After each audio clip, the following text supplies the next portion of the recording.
The IDF just discovered another massive terror tunnel that has now been confirmed to have once been a prison for Israeli hostages. We're going to get into that and also some more info coming from the front lines of Gaza as the fight continues every day. I'm Ben, and this is the Israel Guys.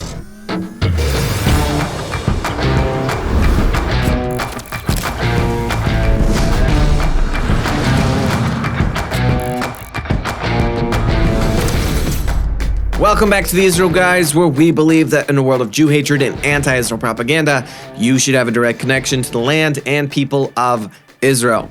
Thank you once again for joining us here on YouTube. Don't hesitate to subscribe and engage with us on our other social media platforms as well. The fight continues in Khan Yunis and Gaza. It's been raging for quite some time. Extremely fierce fighting above ground and below ground. And in that fight, the IDF have just discovered a massive new terror tunnel. No surprise there. They've discovered quite a few tunnels in Khan Yunis already, but this one is particularly large and is connected to an extensive network of other tunnels and is beneath a civilian area. Once again, no surprise, estimated to be worth millions of shekels. Remind you once again that these millions of shekels more than likely are aid money that have been given by Western countries to Hamas. Obviously, some of it comes from Iran, but a lot of Western countries have given a lot of aid money to Gaza, and this is where it goes, to building these massive tunnels. This tunnel has been confirmed to have held hostages at one time. Unfortunately, the IDF are not able to liberate any hostages in this tunnel, but they did find a lot of evidence of hostages there. As a reminder, there are still over 130 hostages held captive inside of Gaza. Israel was able to get out about 110 in the exchange deals with Hamas, the liberation deals with Hamas in exchange for terrorists that Israel gave back to Hamas from Israeli prison. Not much of an exchange there, if you ask me, but there still are an estimated 130 Israeli hostages inside of Gaza. It's not known how many of them are still alive at this point. Sinwar, the top commander, one of the top commanders of Hamas, is still believed to be hiding in one of the Khan Yunis tunnels.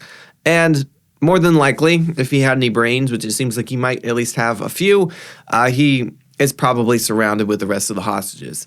The rest of the hostages that are still alive, so that when the IDF do find them, and God willing they will, it's not going to be easy to take him down. The IDF have already discovered 300 tunnel shafts. 300 tunnel shafts in Khan Yunis alone. This is why fighting Hamas has been so difficult. It's an extremely dense area. Gaza is an extremely densely populated area, civilian-wise. And just in this one area in Khan Yunis, they've already discovered 300 shafts of tunnels that many of them pop up in children's bedrooms. We'll get to that. Schools, streets, basements, mosques, clinics. And that means Hamas fighters can pop up wherever they want, attack, retreat down to the cowardly holes in the ground whenever they want, and let civilians take the brunt of their attack. This, like I said, is another tunnel. I believe this is in Khan Yunis as well. I don't know that for sure. That was discovered underneath a desk, underneath a child's desk in a bedroom.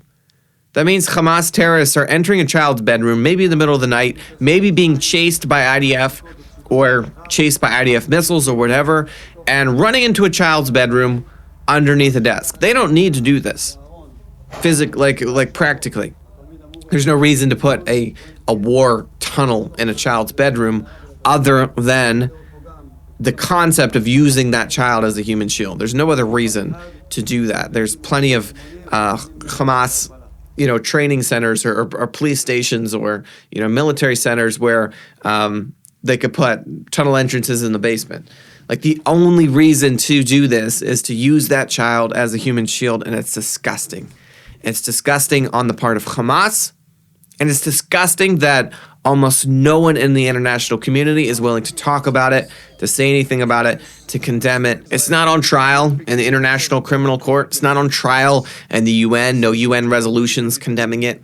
Nothing at all. No one seems to care. No one seems to care actually for the people of Gaza. People all over the world are standing up saying, ceasefire, ceasefire, we support the people of Gaza. No, you don't. If you supported the people of Gaza, if you actually wanted to preserve the safety of the people in Gaza, you would be condemning Hamas. You'd be putting together an international body to destroy Hamas once and for all, and you would have done it 10 years ago because the world has known about this for a very, very long time. This tunnel shaft that was discovered in the child's bedroom, according to the IDF, they said the tunnel shaft led to a tunnel that contained weapons, including RPG missiles, rockets, and was used as a training and combat area. Another thing that happened this week from the IDF, again, our troops uncovered the largest weapons production site since the beginning of the war. Where did Hamas position it? And Borej, I think, a densely populated civilian area in central Gaza. Here are some of the other things we located in the area. Components for long-range rockets capable of reaching northern Israel, underground long-range rocket manufacturing facilities, explosives and mortar shells, accuracy enhancers, tunnel shafts reaching approximately 30 meters underground, light weapons, and UAVs. Again, this was found in a densely populated civilian neighborhood. I want to show you a photo. This is a classic example of media spread far and wide throughout the world, thanks to social media, once again, that is used to defame Israel and to paint a false narrative. On the surface, it seems somewhat inexcusable. Children writing messages on missiles being sent to Gaza. This tweet in particular said, you shouldn't teach your children to kill Palestinian children. It's child abusing and should stop. I want to defend this photo. There's a very, very good defense for this photo. Going to get into that in just a second, but first, would you like to have a better understanding of the book of Psalms in its beautiful original language? Meet Israel 365's The Israel Bible Book of Psalms, Pray Like David edition. Imagine having the sacred book of Psalms in both Hebrew and English, complemented by a rich feature, a verse-by-verse English transliteration. An English transliteration helps you decipher the Hebrew words in English, enabling you to understand every Hebrew word in the book of Psalms. But there's an additional layer of richness. The English translation in the Pray Like David edition closely mirrors the accuracy of the original Hebrew text of the Psalms. It stands as a very authentic and readable English version of King David's prayers. Immersing yourself in the book of Psalms offers solace and strength to your heart and soul, especially when you delve into King David's original words in Hebrew. For a limited time, our friends at Israel 365 are offering a generous discount on the Israel Bible Book of Psalms, bringing your copy to just $24.99. That's nearly 40% off the original price of $39.99. Click the link in the description below to order your copy today and become part of this prayerful journey together. So back to this crazy photo example being spread around to show the hate that Israel has for Palestinians and Israel. Have we forgotten what good and evil look like in the West? It's an honest question. Have we completely forgotten what good and evil look like in the West and the role of good and evil in the world? Honestly, I would propose that if we want to survive as Western nations, as America, if we want to survive, we have to get back to teaching our children what good is and what evil is and the difference in between the two. Hamas is evil.